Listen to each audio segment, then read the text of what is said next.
सर्व समाज घटकांना लोकसंख्येच्या प्रमाणात न्याय हक्क मिळाला पाहिजे याकरिता इंडिया आघाडीचे नेते देशाचे विरोधी पक्षाचे नेते खासदार राहुल गांधी यांनी संसदेत जातनिहाय जनगणनेचा मुद्दा मांडल्याने चातुर्वर्ण व्यवस्थेच्या विचारधारेतून आलेल्या भारतीय जनता पक्षाचे नेते हिमाचल हमीरपूर येथील खासदार तथा माजी मंत्री अनुराग ठाकूर यांनी संसदेत राहुल गांधी यांची जात विचारून अपमान केला आहे।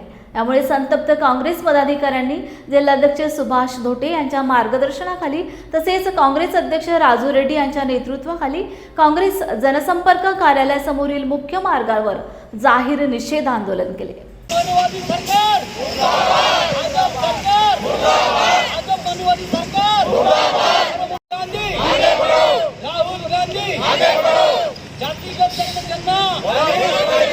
भारत की सबसे बड़ी न्याय मंदिर जो लोकसभा है, जो नई लोकसभा बनाया गया है, उस लोकसभा में हर पल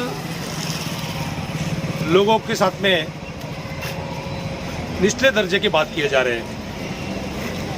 अभी जो सेशन चल रहा है लोकसभा का, उस सेशन में माननीय विरोधी पक्ष नेता भारत के राहुल गांधी जी जो सांसद है, वो लोगों के हित के लिए अपने मुद्दे लगा रहे थे, जिसमें जातीय जनगणना के बारे में उन्हें लोकसभा में कट्टरपंथी से पकड़ के रखा और उसमें इंडिया आघाड़ी के पूरे लोग सपोर्ट कर रहे हैं। मुझे समझ में नहीं आता भाजपा वालों से कि भाई जातीय जनगणना करना में आपको तकलीफ क्या है। और कल का जो लड़का है, जो अनुराग ठाकुर है, जो केंद्रीय मंत्री है, उसने राहुल गांधी जी को जात पूछता है। अरे मैं पूछना चाहता हूँ अनुराग जी आपसे, आपने कभी अपने घर के बारे में देखे क्या? पहले अपने घर के बारे में तो देख लिया करते तो आपको मालूम पड़ता था। जिसके लोग देश के लिए शहीद हो गए, जिसके खून से लहू लुहान हो गए, ऐसे लड़के के बारे में आप पूछ रहे, आपको अधिकार नहीं है। इसलिए आज गुप्पू शहर कांग्रेस कमेटी की ओर से तीव्र आंदोलन किया जा रहा है और उसके निषेध किया जा रहा है। मैं पूछना चाहता हूँ अनुराग जी आपसे, आपने 15 लाख के बारे में कभी बोले नहीं, आपने कभी पेट्रोल डीजल के बारे में नहीं बोले, आपने कभी मणिपुर के बारे में नहीं बोले, अभी आपने कभी महंगाई के बारे में नहीं बोले।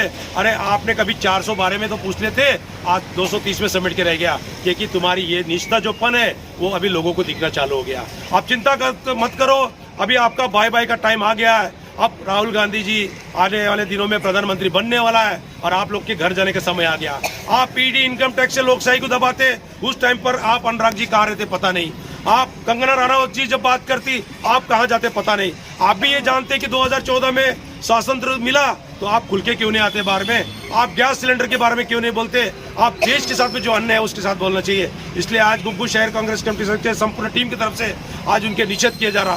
देश के गद्दारों को, गोली मारो सालों को सारखे अतिरेकी विधान जाहीर रित्या करणारा भारतीय जनता पक्षाचा हा मनुवादी नेता अनुराग ठाकूर यांनी देशाचे विरोधी पक्षाचे नेते राहुलजी गांधी यांची भर संसदेत जात विचारून आपल्या अकलेचे तारे तोडलेले आहे।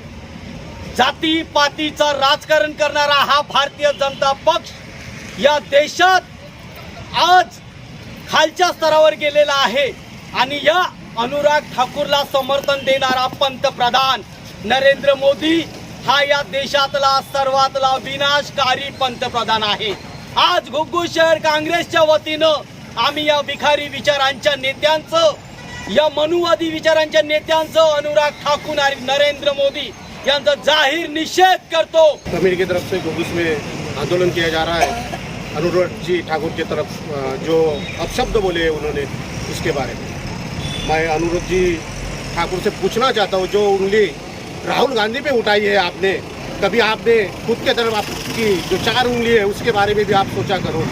जिस तरीके से हमारे घुग्गुस गांव में, गोरवा में सुधीर भाऊ मुनगंटीवार ने एक बहन और भाई के बारे में निशब्द बोले थे, उस शब्द को देके कभी तुमने लोकसभा में वो बात नहीं उठाई।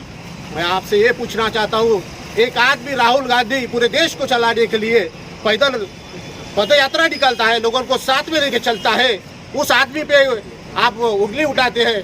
मैं आपको यही पूछना चाहता हूँ, भाजपा सरकार एक निष्ठावादी सरकार नहीं होके एक दुष्ट सरकार है ये, और इनसे कुछ अभी देश में चलाया नहीं जा सकता। आज देखा जाए आलू प्याज के भाव बढ़ चुके हैं, आज टमाटर के भाव बढ़ चुके हैं, लोकसभा में वो बात नहीं उठती है। आज हमारे महाराष्ट्र में जिस तरीके से बारिश गिरी है, उस बारिश में पूरे खेत खलियान अगर पानी में चले गए हैं, तो बड़ा दुष्काल है, वो आप बात नहीं उठाते। और आपको एक ही बात नजर में आती है कि राहुल गांधी अगर किसी के बारे में पूछते हैं और जब जनगणना के बारे में पूछते हैं तो आप उन पे ही उंगली उठाते, इसलिए कि ये बात उठनी नहीं चाहिए और संसद में बात ज़्यादा बढ़नी नहीं चाहिए।